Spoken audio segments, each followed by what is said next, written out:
Well, I never thought that a silly April Fool's video would become meaningful, but here we are. Transit throughout Pennsylvania is at risk of imminent demise, so let's talk about it.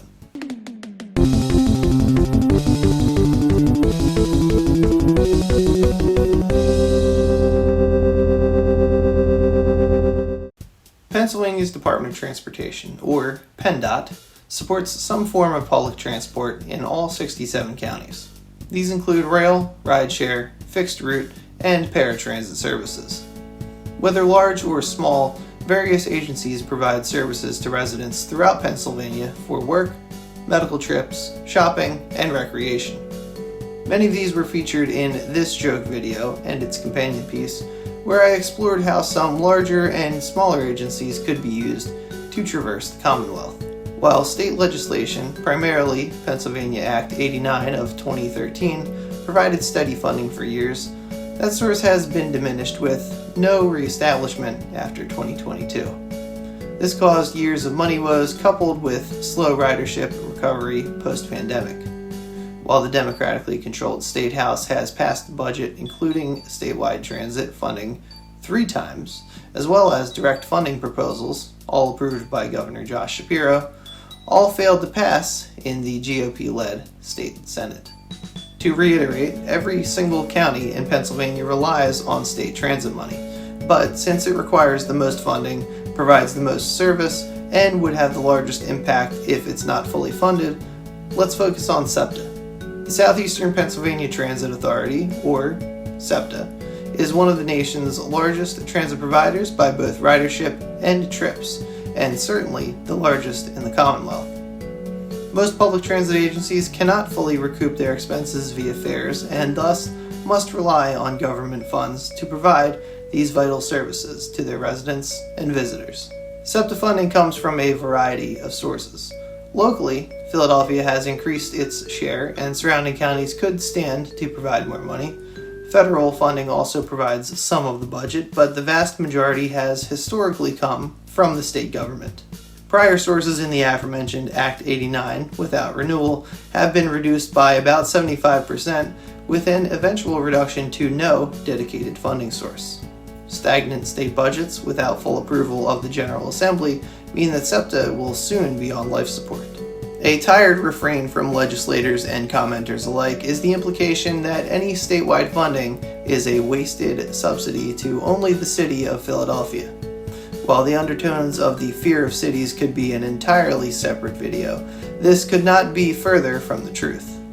Not only does SEPTA benefit riders from Delaware, Montgomery, Chester, and Bucks counties, but it has direct and secondary connections for riders from the neighboring states of Delaware, New Jersey, and even New York. Without a return to proper budgeting for Pennsylvania's dozens of transit programs, the implications statewide would be severe. The smaller local agencies could reduce services or simply cease to exist. In places where ride-hailing is not affordable or even feasible, this could be detrimental to access to healthcare and food supplies, specifically for low-income, disabled, and elderly Pennsylvanians. On a larger scale, the service reductions to agencies around Pittsburgh and Philadelphia would have monumental ripple effects on their surrounding areas. The access, traffic side effects, and implications to local and state economies would overtax the resources, likely beyond any perceived benefits of cost savings. All of this is especially frustrating as the Pennsylvania Department of Revenue recently reported that its monthly collections amassed hundreds of millions of dollars above projections. Let's focus back on SEPTA, which has, in a sobering manner, outlined the imminent cuts and severe reductions it will implement as soon as July 1st of this year, should it no longer have the budget to continue full operations. From an analysis by Alan Fisher, SEPTA already has the most efficient ridership to budget ratio of any U.S. transit agency. He also released an excellent video about SEPTA's funding crisis while I was writing this, which you should watch if you haven't already. As their website states, SEPTA has already reduced its expenses so much that there is nothing left to cut except service. In the grand scheme, without proper funding, they will need to reduce service by 45% and raise fares by 21.5% just to stay afloat. With upcoming major events like the FIFA World Cup, World Baseball Classic, and the 250th anniversary of American independence, inadequate transportation would be frankly embarrassing on the world stage. Essentially, by 2026, the level of service would be terrible. In summary, 56 bus routes would be completely eliminated, including the overnight Broad Street line and Market Frankfurt Owls. 16 city and suburban bus routes would be shortened. 57 bus routes would have their service reduced. The Broad Ridge Spur, or B3, would end service. The T1 and G1 trolleys, or the 10 and 15, would permanently become bus routes. Services are even more reduced on the B, L, T, and G. The Kinwood, Chestnut Hill West, Paoli Thorndale, Wilmington Newark, and Trenton lines are gone. All remaining regional rail has reduced service. The express services to the stadiums, that stops too.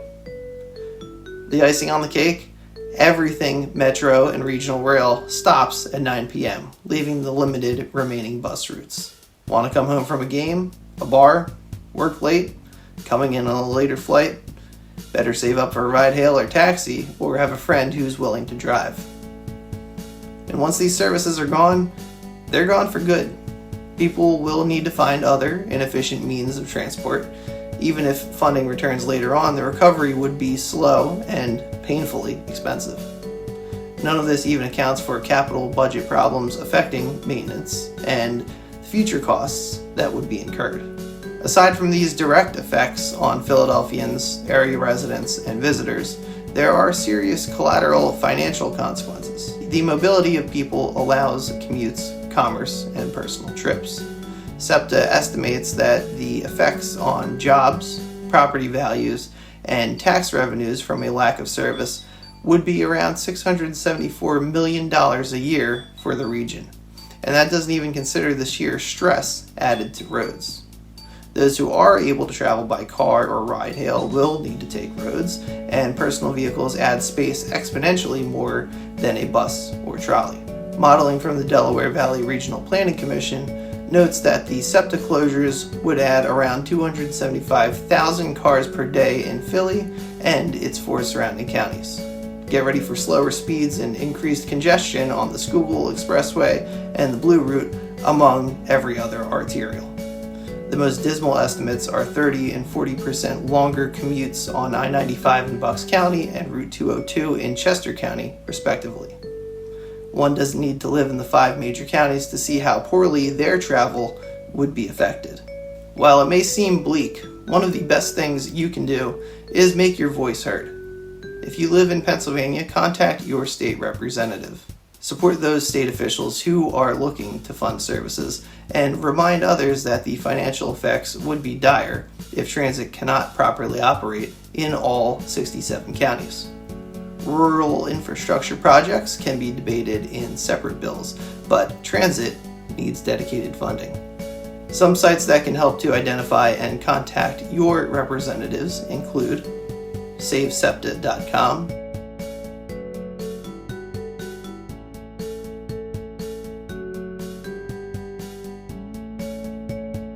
SaveTheTrain.org,